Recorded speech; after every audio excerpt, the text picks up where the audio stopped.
Hey guys, Steven here, Fanatic Perspective. Tran and I back at it again. A lot to cover today, but first, Tran and I do want to send our condolences to the family and Oklahoma Sooners football family for the passing of John Blake, who was the head coach of Oklahoma 96-98. I know he served a bunch of different roles, different schools and whatnot, but was also a Sooner football player, and very, very sad to hear about his loss. He was responsible for a lot of the guys that it did end up on the Oklahoma national championship team that Bob Stoops had in 2000. So our prayers and thoughts with his family. In terms of the video today, Tran, got a lot of news Mhm. around the program as always, and they come out with the updated rosters and weights. And we had a video earlier this spring touching on some of the things we liked and some of the things we were, concerned about. So I do want to dive into that conversation. So starting off, I'm gonna start off with QB1. Mhm. So Sam is at 225 now, and I like it. I really and if we talked about this too, and I want you to touch on it in terms of what you've seen from his workouts and stuff, and what they've been posting. No, he looks a lot leaner. I think it's going to be good, especially we're not going to. I don't feel in this system that we're going to do a lot of QB power. To tell you the truth, I think we have a stable of running backs, so we're going to take those hits off of Sam. But him dropping that extra 10, almost 15 pounds, you're going to see a little bit more quickness and agility in his game that he can get those extra yards when a play breaks down, and that's something that we've been missing honestly since his freshman year. To tell you the truth, the quickness aspect of it. Yeah, he's Sam is a physical player. I think that part of his game will remain in whatever Hmm. capacity he does run. However, I agree with you in terms of mobility within the pocket, and just looking at what Coach Yursich will bring to the table, even from movement outside of the pocket on some of the design plays that we have, just having a little bit more of that shiftiness will be helpful. I think 225, 6'3", 225 is almost It's a perfect great weight. size Yep. for your starting quarterback. So um, the only thing about the quarterback power that I don't want to do away with is the extra blocker, right? Like that advantage you do have, and it's also a physical nature and mindset. But I do understand we've got a lot of mouths to feed now in our backfield, which we'll get to, and understanding, we can't afford, if this season wants to go the way we want it to go, Sam Ellinger has to remain healthy. And I Hmm. don't know how many of his injuries have been consumed because with him running the football, I often like to think quarterbacks sustain more injuries actually in the pocket or when they're in a scramble drill type of versus a design run.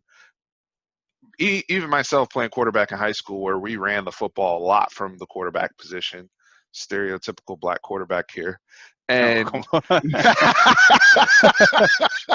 and, but whenever I ran, I always like it was like kind of bracing. I know I'm going to get tackled, right? Or I know I'm going to get hit. Versus if I'm in the pocket trying to throw the football, and somebody hits me and I can't see, it's very, very different, right? So I do think there is something to that, and I've heard other quarterbacks talk about that as well.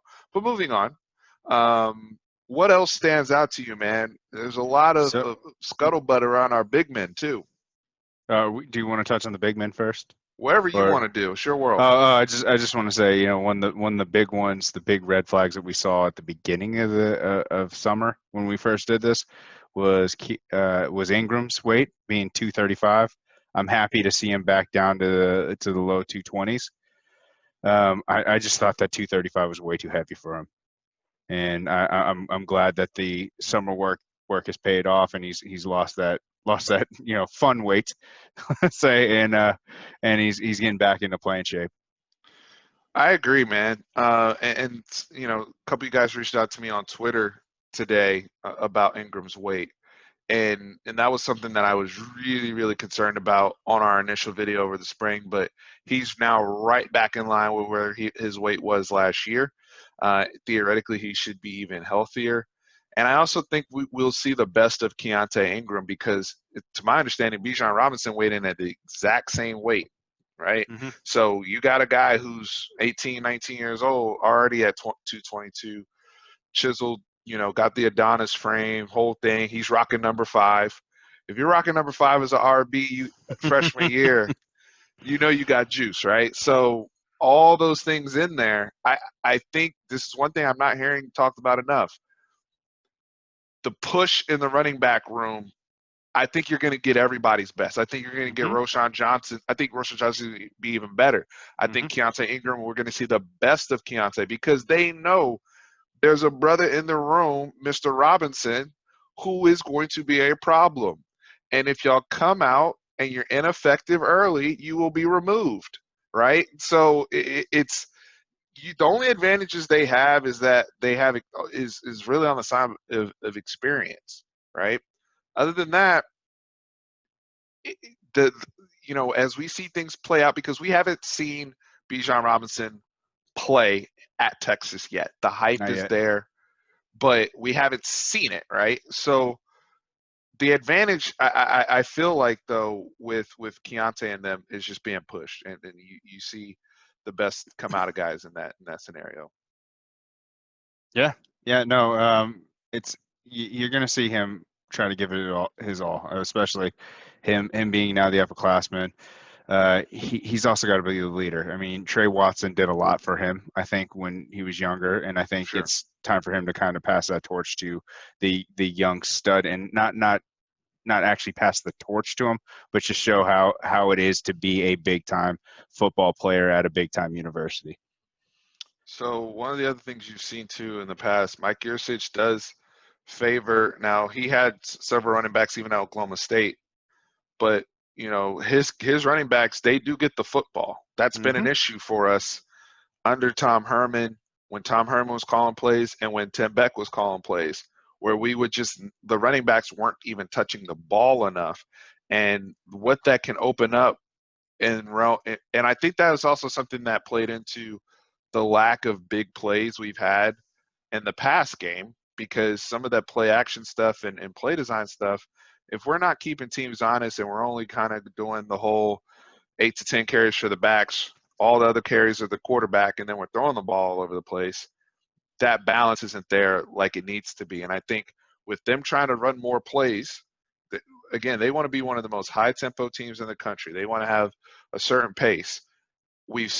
I keep using this example. North Carolina did it just this past year where they had 2 people over 1,000 yards rushing, and one guy's like 999 or whatever. Yeah. But the point being is they somehow figured out how to get enough carries for 2 people to get at 1,000 yards, and 2 wide receivers to get at over 1,000 yards receiving. So I think that's going to be paramount for our guys. Yeah. Who else we got, Tran? I mean, we can touch on the big boys now if you want.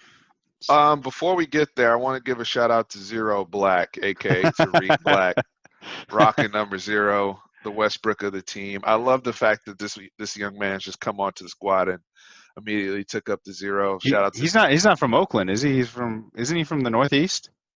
where is I don't know. Hold on, What's it say on the I have thing? it right here. I have it right here. Yeah, he's from Connecticut. Okay. I was wondering if that's what it came from. Um, I'm so excited to see a number 0 jersey on the football field. That's where it starts and ends. I noticed Brendan Eagles his weight is down a little bit, 229. He's still up a few pounds from last season. That's okay. We know his explosiveness will be there. I liked Jordan Whittington. Let's talk about, before we get to the big guys, there's a couple other people we do want to touch on. Jordan Whittington's down 7 pounds. Mm-hmm. Why do Which you, okay, go ahead. No, I kind of could have guessed that when he made the full position change from running back. You got to have a little bit more weight on it to especially run between the tackles. Absolutely. But now him being a speedster, being that uh, being the guy that's going to be the jack of all trades for him. I mean, he's got to be a little bit more quick twitched, and dropping that 5 to 7 pounds that he dropped, it's going to help out quite a bit for him. I mean, he's already a freak athlete, but if you take off a little bit of that luggage, you're going to be even faster. Speaking of other guys that tried, that reminds me of Juwan Mitchell dropping 10 pounds. And I think a recurring theme here, because the only linebacker I saw that really gained weight like that was Overshown. He went up 7 pounds in that group. I think it goes to what Coleman Hustler was talking about the other day, fast and physical, right? Mm-hmm. And wanting a group of guys that can hunt. And I think it was Mike Tomlin that said you need to look like what you hunt. And if the running backs are all around 220, right, or 215 or whatever, it's difficult because you're talking about Deli as at 250. And how much can he do? And then granted, Deli was at 250 last year. Like he hasn't gone up or down or anything, but seeing Juwan Mitchell come down and seeing Overshown still hover around that 217, I think that's more the philosophy of looking like what you hunt and mimicking that on the other side of the ball. What's your thought process there, my friend? So to me, it shows that he's coming in focused. A day, I think, I would like to see him. He was always a big kid coming in. We knew he was a Sure. big kid coming in. But I'd like to see him down to around 240, where he can be in every down back. To me, right now, he feels like he's a running situation downhill back. I mean, linebacker. Linebacker. Yeah, sorry, linebacker, and just understanding that they're going to run the ball here or him blitzing. Um, Mitchell now, him, that was one of the things that I saw on tape, that he didn't look good in coverage. And I think dropping that weight, will give him that extra ability to drop into, I wouldn't say man coverage technically, but No, no, definitely no, no. drop in a short Just zone. a tick, Yeah, though. Just yeah, a tick yeah. makes a difference in a game of inches. The other thing too with Deli, I know he's dealing with the foot, and that's Mm-hmm. he's been rehabbing all the whole time. So for him to maintain weight, you could also look at it as a positive if he hasn't been involved in workouts with COVID and But all the that. weight could also be a problem with the foot too, as well. Right. Yes. I agree. I agree.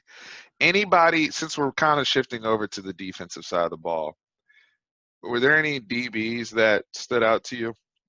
Was it Adam Moore that went up almost 30 pounds? Moore was at 185 last year, And I think he's at 215, almost 250. 214, 214. Yeah, it just shouts to me that he's either transitioning to maybe a backup of Overshown for a linebacker position, or he's strictly just putting on weight for the safety position that he's coming downhill at.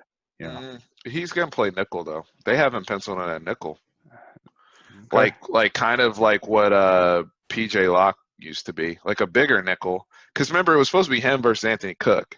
Yeah. Is where they had him listed, and so Anthony Cook's gone.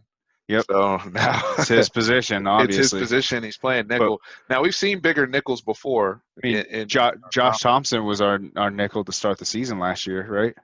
And and he what is was he, 200. He was like 200? 200. Yeah.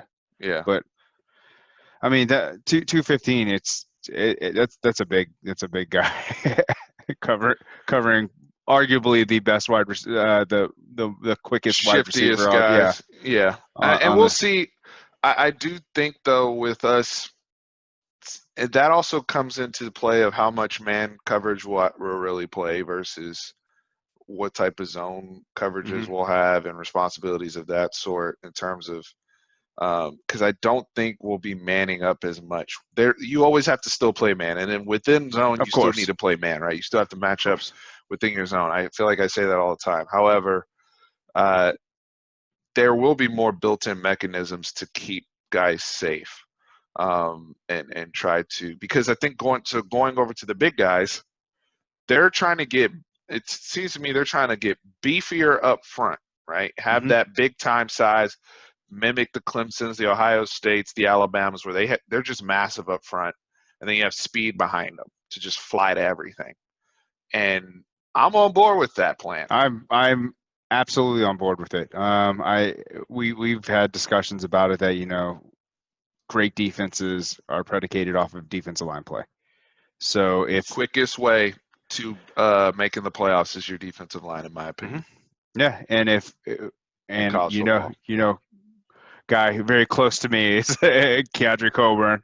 I did say at the first time we did this that I thought 255 was too heavy for him. 355. Yeah, 355. Sorry, he did drop down to, I think it was 248. I still would 348. I would still like to. It's just ridiculous. We don't want him at 248. It's just ridiculous to talk about people that size. Right. It's like you're Brian. Yeah. But I've seen the hustle. I mean, I've seen him play fast and stalemate people at 340 range. So he's not too far off.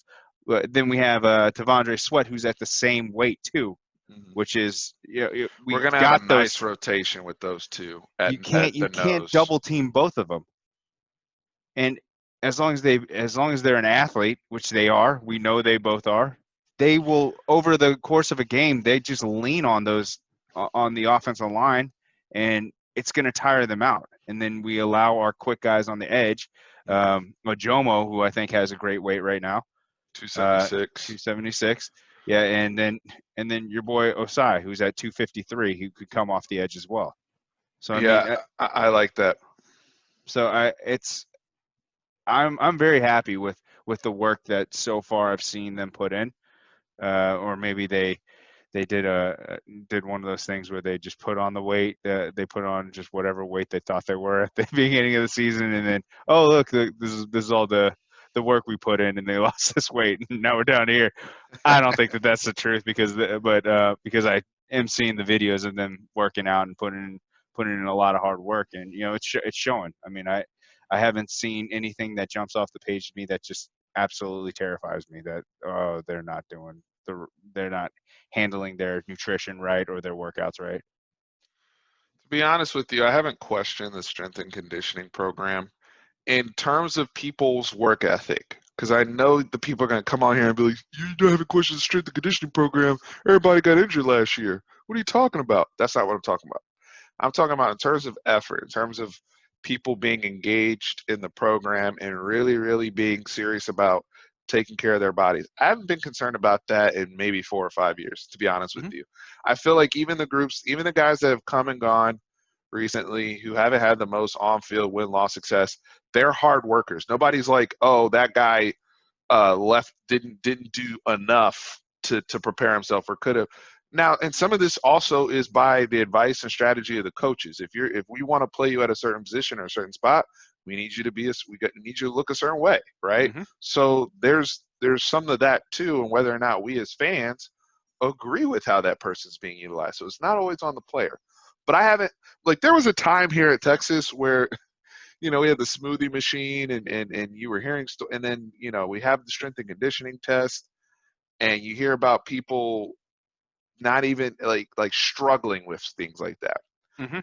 Maybe it's Tom Herman being a better filter there, or in them being strategic with the social media stuff, but I just haven't gotten the impression that they're not all really putting in work.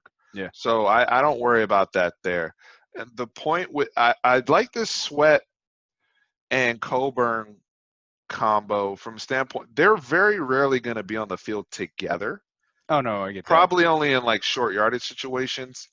But the fact that if I have to sub Coburn for a Sweat, the drop off, maybe from a hustle standpoint, but from the strength and just sheer size, there's no plays off for the center of the guard, right? Yeah. Like they're still gonna have to deal with some massive human being.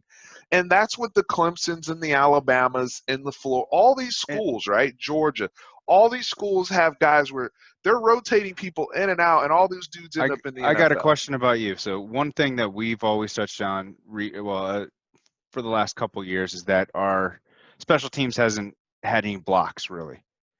What about longer field goals? Putting them on the right up front and they can go right up the middle with those two guys.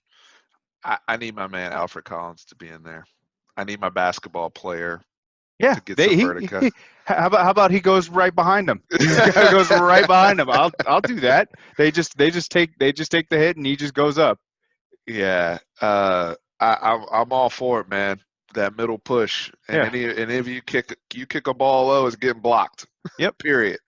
So And we're off to the races because they're not catching us.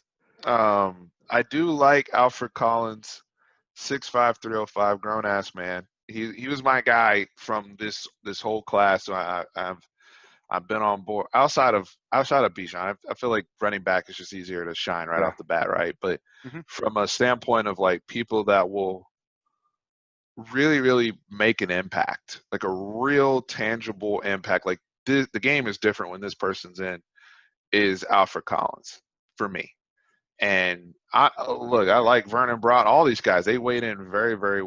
I'm encouraged by what I'm seeing, but to me, he's different from what he can do, whether it's inside as a 3 technique or outside, even rushing the passer as well, and in the run game. And just with his length and he has very, very rare athleticism for somebody his size.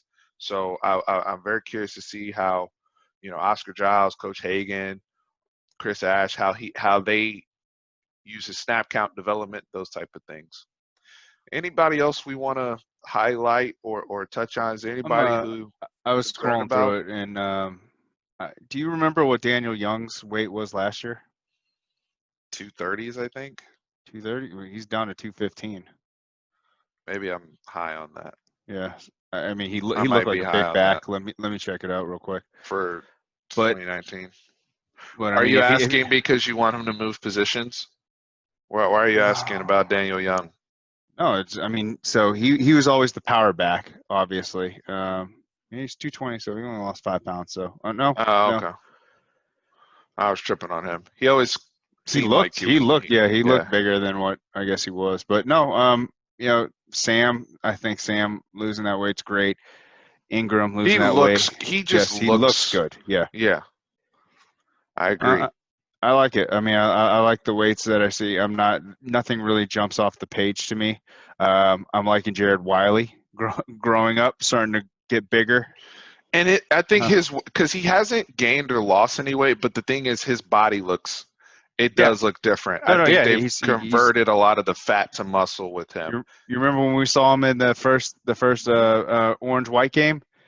He looked like a beanpole. That's what it looked like. So, and if he's got to play tight end at big boy level, he's got to have some substance behind. And we saw him get there at the end of the last season too. He blocked his ass off the last 2-3 games. So now it's like, hey, catching the football, being more a part of the game plan, and featured on top of your blocking assignments, and being a physical, because he's one of those people now where he's the get off the bus first guy. It's from a physical standpoint of, oh wow, there's some guys. You used to hear scouts say, like, back in the day, you come to Texas and they look like an NFL team. Yeah. And that's been a big part of the drop off we've seen, just in terms of just the physical perception. I think it was Patterson from Gary Patterson who said, yeah, they look like an NFL team coming off the bus, but on the field they're not. I think he said that or something like that a couple years ago when Charlie Strong was the coach. But, yeah, I'm talking about like peak Mac days. Oh, okay, yeah. That's what I'm talking about. No, I don't want to revisit the Charlie Strong stuff. Yeah. It just. So are you worried about that horse to death? Are you worried about Josh Moore? Yeah, so he's at 169. That's what he weighed in at. Maybe the brother gets to the mid-70s by the start of the season. I am worried about that weight. I hear great things about him in behind the scenes, whether it's last year in practice. My thought process is if he's in the game, it's not a running play. it's definitely not a running play to that side. They can't have that. They can't have that. And that's what I'm saying. Stuff, I mean, right. if I'm a defensive coordinator and 14's close into the box, where it's tight quarters, and they're not running to his side if it's a running play. Well, it's not just running; it's also your screen stuff, Mm-hmm. your bubble screens. You also being able to They need to, stalk block well. yeah, they need to block. Yeah. So now I will say the value that he can provide us from a receiving standpoint will probably far outweigh those type of responsibilities, and they can be somewhat strategic about it. But you can't have it too much where it's a giveaway. But then again, we've seen people succeed. Hollywood Brown played at like 155 his whole college career, so we've seen other dudes that are really, really small Yeah. have no issue playing outside. So I mean, your scheme is a big part of it, and Mm-hmm. how what you're asking the players to do. So we'll see. I just can't wait to I see the scheme. I want to I I want to know. break down the film. I know. It's gonna be fun with Coach Yursich. Yep. I feel really, really, really good about that, and from an offensive standpoint, and I like the philosophy change on defense. And I think Tom Herman spoke about that this week in some of the comments he made regarding Chris Ash, right? And so I like the fast and physical approach. I mean, you hear 99% of coaches say that, but like in terms of seeing them turn people's bodies and what they want to do with their linebackers and their defensive backs behind the size, Mm-hmm. that's what the key to me will be. Last thing I want to touch on, high school football. So right after Texas made their announcement of the 50% capacity and starting the season on time, now we've heard Florida, Alabama, Texas, not only just saying we are going to play games, but in the case of 1A through 4A, there's no delay. They're just on schedule. There is a slight delay for 5A and 6A, but I think they'll kick off like September 7th or something like that. I forgot the date, but it'll be early to mid-September that they be able to kick off, but they'll be able to practice. And there's a lot of parameters because some of the schools are going to allow the kids to, I believe, work, or I say work from home. Yeah. Uh, Remotely, you take remote Go to courses. school Yeah. remotely, but they can still go to practices in the evening. And then I think after that, they can make a call if they want to go on to this campus or if they want to stay home.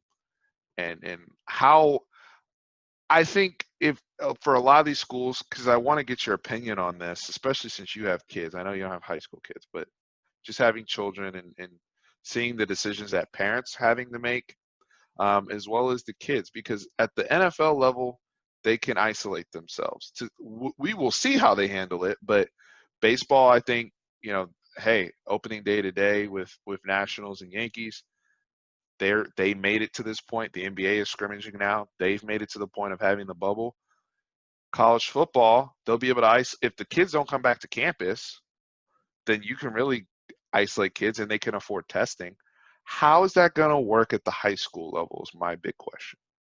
It's gonna be difficult. I'm a little bit torn. I know that's not something you probably want to hear, because to tell you the truth, I've talked to many people about this. Is that I feel for the high school seniors, the college freshmen that they don't get that experience, and of if they have to or go to school from home. So in that regard, I'm happy that they're pushing forward to it, but at the same time, this is a disease that has killed quite quite a few people. So it's I mean it's a tough trade-off. I'm happy that sports is coming back, but I think I it's healthy don't. for the country for Yeah, sports to come back. yeah, definitely, and it's also healthy for people who aren't playing the sports, because just people watching it, it's an escape. It allows people to be happy for that, well, depending on if your team's winning or not, but it allows you to kind of escape the world and just watch something that everyone loves, a team sport. Me, I think for high school they're just rushing it. I know it's extremely important to a lot of schools, especially here in Texas and Florida, the states that you named. It's extremely important. A lot of towns shut down for Friday night just to Yes. just and Yep. but Look at the movies that have been made about high school football. We can mhm, go. It's a long, long list. And to your point about the towns and the economic impact, I know, right? yeah, It's but when you also have some counties doing certain things because the virus is bad in others, like whether it's Tarrant County or Houston ISD, like these are things we have to consider as well. I know some of the games are going to have to be rescheduled. Some of like the big kind of cross city or cross town mhm, matchups where it's out of your district have to be taken into consideration. But my thing is, these other sports that are going on at a higher level, they have access to testing and certain resources that these high school kids, majority of them are not going to have access to. Yeah, they're going to be big monster powerhouses like an Allen or a guy mhm. or folks like that South may Lake, people just like that. Yeah, say F it, we'll fund the testing, whatever yeah, we got to do. We yeah. we have a practice bubble, we can't isolate, we can't quarantine, or you know But that's not every school, though. I that's mean, not every school, man. That's not every school, and all it's going to take is a couple people testing positive. And the thing is too, in the NFL, they can afford to be away from their family if they have to be. In college, they can quarantine at the mhm. school. There's nowhere for them. Where are these kids going to And not only quarantine if that, they something have doctor happens? staffs too. I mean, they have staffs there to make sure that they're okay. Yeah, they have physical trainers and everything like that at high schools, but they don't have medical doctors on staff. No. and Um, and all the people out here that say, well, the rate of and the to your death point, rate is so low with kids and all this type of stuff. Listen, it's not just about the death rate, and I no, wish it's we it's not drew just about the kids too. To your point that you've that. brought Well, up that's what I was getting to. is the Yeah, coaches that and the kids' families. Once I go home, like look at how if I'm many positive, stressed out high school coaches there are. I mean, honestly, they're screaming half their life. right, they're in stressful situations half their life. You add in a disease that attacks the immune system for people who are stressed out and probably not in the best shape. Not all of them are in the best shape, and right. they're it's the people that are attacked. Imagine the coach from Duncanville died from it or something like that. I mean, that would be huge news. And everything would get shut down immediately after that. Yeah, And everything. then everybody will turn to why were we even playing the games in the Yeah. first place? And so that's again leadership. This is where they have to step in and say, if we're going to do this, this is the plan for X, Y, Z. And I think right now it's like, well, the economy is the most important thing. All these things are important. I'm not saying, it's something is not important just and canceling everything for the sake of COVID. That's not what I'm saying. But let's think about things here and Mhm, be practical. These kids don't have anywhere to go after they play in these games, but to go home, and them impacting their families. mhm, Also, again, symptoms. It's not just if you die, right? mhm. There's also long-term ramifications. Yeah. Your lung, everybody's bodies are different, right? And Yep. so, people, the numbers guys out there, and I know they'll chime in here in the comments with the 99.9999, whatever. I got you, but um, this is I my a guy we work with closely, a guy I work with very very closely. He lost his father to COVID this week unexpectedly, like just out, got it, was gone within 48, 72 hours. So it's a real thing. And, you know, rates and all that type of stuff, these are people we're talking about. Mhm. I'm never going to just snooze off that 140,000 or 150,000 people or Americans have died as a result of this. And that doesn't include all the people that recovered that still have issues. So it again, I understand most not if not all these kids, if they get it, their immune system, whatever. But all it takes is that one kid that would Yeah. even that one kid that has pre-existing conditions that he may not, he or she, because women's sports are coming back too, he or she is not aware of, and now we have a big, big problem. So um, it's the thing we got to wrestle with as a society because we don't want to live in fear. I understand that, and there's a lot of things, there's a lot of risk out there, Hmm. and that's a very, very valid point. But at the same token, this is something unique in terms of we don't have treatment or a vaccine or anything for it yet. I think that's what the difference is here. Yeah, I know I am in complete agreement with you. I also do think that we need sports, especially since this country is falling apart. Like we're divided, and sports definitely brings us together as a culture. But it has to be on the right parameters. We can't just risk other Hmm. people's lives just for our entertainment. We have a lot coming back, and again, college football, same thing. If they, as Mhm. long as they have a plan, that's why the NFL play the We Want to Play campaign. Like that's why all these people are acting the way that they are, right? As long as there's a solid plan and transparency there with leadership, and we can pivot if need be, then we're fine. Let's do it and do it safely. But we'll see what happens. I'm concerned about the college football thing. I know many of you are going to be very, very excited for your kids to get the opportunity to play, and sticking in line with the parallel I talked about with if the NFL is going, college football needs to go. Same thing with high school, right? They all kind of have to, in a perfect They world, line work in up. Yep. sequence. Absolutely. So I know we ran long today, but this was a good conversation and things we need to touch on, brother Did we Tran. touch did we touch on them announcing that we are playing the USF game to start off? Did we touch on that? Um, I think I mentioned that in the other video, but yes, Yeah. we are, everything they said is all go for September 5th. I So just love how we just talk with conviction on that. Like we're playing like 2 months ago, we're playing the Red River rivalry. So well, on the last video we did about this, and I think it was just me on that one, but one of the comments somebody said was, I understand that if you're planning something, you have to plan something as if it's going to occur, right? And so everything, I think behind the scenes, they definitely have some contingency plans, right? One of them being, let's actually talk about this. Screw it. Oklahoma, Texas, right? Because that's the neutral site game right now, and so we've heard some talking about the leaks, home and home. the home and home, Yeah. and there could be a leak of, you know, we do like kind of a +1 type of thing with the SEC. Uh, how how do you feel about a home and home with Oklahoma if we go down that route? So this year Oklahoma's the home team, right? Yeah. So we'd go to Oklahoma.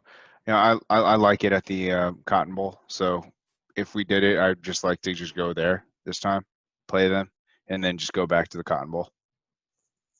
I So mean, you wouldn't want the home game on the other side in yeah, because it, 2021. it, it just really throws it off. I mean, I like So it. I think it's just such a unique experience I seeing agree. a complete bowl like this is a big time bowl game in early October.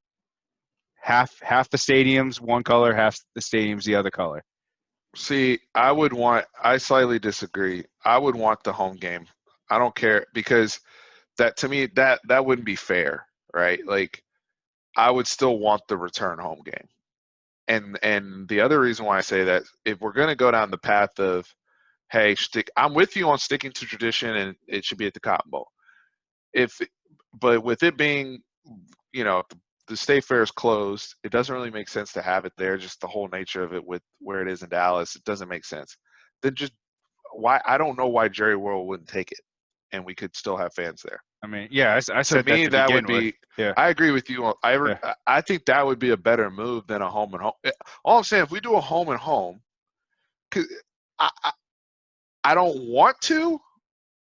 The other thing I want to bring up is we do a home and home. It's an advantage for Oklahoma fans either way, because we don't like. I'm not scared to play in Norman. That's not my point. It's just that y'all don't have anything up there, and I don't really want to travel up to your little town to go do stuff there because there's nothing to do but go watch the game and leave. And then if they come here, that's a freaking destination trip for them to come to Austin, right? Yeah. Like one of these things. It's not like we're talking about Austin versus like another cool city in Florida, right? Mm-hmm. Where it's a cool trip for either fan base either way. I don't care. We can play Oklahoma on Mars and whoop that ass. I don't. That's not what I'm concerned about. But it's an advantage to them. So we got to trash talk our Sooner people every now and again. Y'all weigh in the comments too about the home and home and if you're for it or against it. My thing is, if we're gonna do it right, or don't Yeah. do it at all. Well, then at that point, like I said on the other video, at that point I'd rather AT&T. just do it at AT&T, and then That's the they'd most sell that out. practical thing. They'd sell it out. I mean, Right. Well, to what they could do, to what right? they could do, yeah. And it's already going to be used for the NFL, so that all the protocol and all that stuff Mm-hmm. would already be in place. I think that's the most reasonable thing to do. But if we're going to do a home and home, and I know some Oklahoma fan may say, well, that's not fair either, because if it's a home and home and you guys have to come to Norman, but it's only 50% or what, I don't know what they're going to do if they've announced it. I haven't paid attention to that. Oh, and then they'd have to But come here, and we'd they have to be come playing here at and 100%. like I mean, that's what I'm saying. Just keep it they do at have AT&T then, they do have keep it at AT&T, and then or next do year it at just move it back. AT&T. Yeah, Just and then move next it year, back to the yeah, combo. that's what I would do. All right. But they're not paying us to make these decisions. No. We get paid the schmedium bucks. Anyway, I appreciate you coming on, man. Always, man. It's too easy. It's too much Too fun. easy. Such a fun discussion. Just two fans talking about our team, man. So, guys, weigh in the comments what you think. But as usual, horns always up. Appreciate y'all.